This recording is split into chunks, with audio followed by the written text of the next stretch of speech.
अस्सलाम वालेकुम। मैं हूं एडवोकेट अनीस। तसव्वुर करें कि कोई शख्स आपकी या आपके प्यारे की जान लेने आए। आप अपनी जान बचाने के लिए उस पर पलटकर हमला करते हैं और इस अमल में हमलावर की मौत हो जाती है। पुलिस आप पर ताज़ीरात पाकिस्तान की दफ़ा 302 के तहत मुकदमा दर्ज कर लेती है। अब सवाल ये पैदा होता है कि क्या कानून आपको अपनी जान बचाने की इजाज़त देता है, और क्या सेल्फ डिफेंस यानी राइट ऑफ प्राइवेट डिफेंस की आड़ में 302 जैसे संगीन मुकदमे से बाइज्जत बरियत मुमकिन है। आज की वीडियो में हम इस अहम कानूनी नुक्ते को बारीकी से समझेंगे। सबसे पहले ये बात समझ लें कि कानून में हक़ खुद इख्तियारी यानी सेल्फ डिफेंस कोई ऐसा लाइसेंस नहीं है कि आप कुछ भी करके बच जाएं।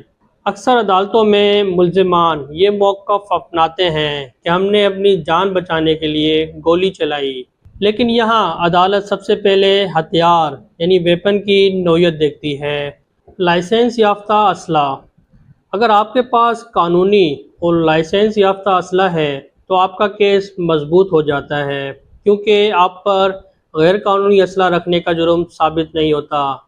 लेकिन लाइसेंस होने का मतलब ये नहीं कि आपको बिला वजह गोली चलाने की खुली छूट मिल गई। कानून का तनासब का असूल ये देखता है कि क्या सामने से वाकई आपकी जान को शदीद और मोहल्लिक ख़तरा था। अगर ख़तरा हकीकी था तो लाइसेंस याफ्ता असले का इस्तेमाल मुकम्मल तौर पर कानूनी दिफा में शुमार होगा। गैर कानूनी असला। अगर आप अपने पास पहले से ही नाजायज़ असला रख कर घूम रहे हैं तो आप हरगिज़ सेल्फ डिफेंस का सादा मौक़िफ़ इख्तियार नहीं कर सकते। गैर कानूनी असला रखना खुद एक अलग और संगीन जुर्म है। मौके पर छीना गया हथियार। हाँ, अगर हमलावर और आप पर पिस्तौल या डंडे से हमला करता है और आप अपनी जान बचाने के लिए उससे वो हथियार छीन लेते हैं या मौके पर मौजूद किसी ऐसी चीज़ से अपना दिफा करते हैं, तो अदालत ऐसे हालात व वाक़यात के मुताबिक वाकई सेल्फ डिफेंस तस्लीम करती है। इस मामले में दूसरा सबसे अहम नुक्ता जाए वक़ुआ होता है। अपने घर या दफ्तर में दिफा। अगर आप अपने घर, दुकान या दफ्तर में मौजूद हैं और वहाँ कोई हमलावर घुस आता है तो कानून आपके साथ होता है, क्योंकि आप अपने इलाके में अपना दिफा कर रहे थे। लेकिन अगर आप खुद चलकर दूसरे के घर या इलाके में जाते हैं और वहाँ कोई मारा जाता है तो अदालत बहुत बारीकी से देखती है कि आप वहाँ गए ही क्यों थे। क्या आपका पहले से इरादा यानी प्री प्लान करके गए थे। ऐसी सूरत में सेल्फ डिफेंस साबित करना इंतहाई मुश्किल होता है। अब आते हैं सबसे अहम सवाल पर कि ये अदालत में साबित कैसे होता है और सज़ा क्या होगी। 302 के केसेस में ये सब कुछ एविडेंस स्टेज और वकील की जिरा यानी क्रॉस एग्जामिनेशन पर मुनहसर होता है। गवाहों के बयानात, फोरेंसिक रिपोर्ट्स और हालात व वाक़या ये साबित करते हैं कि आपके पास अपनी जान बचाने के अलावा और कोई रास्ता बाकी नहीं था।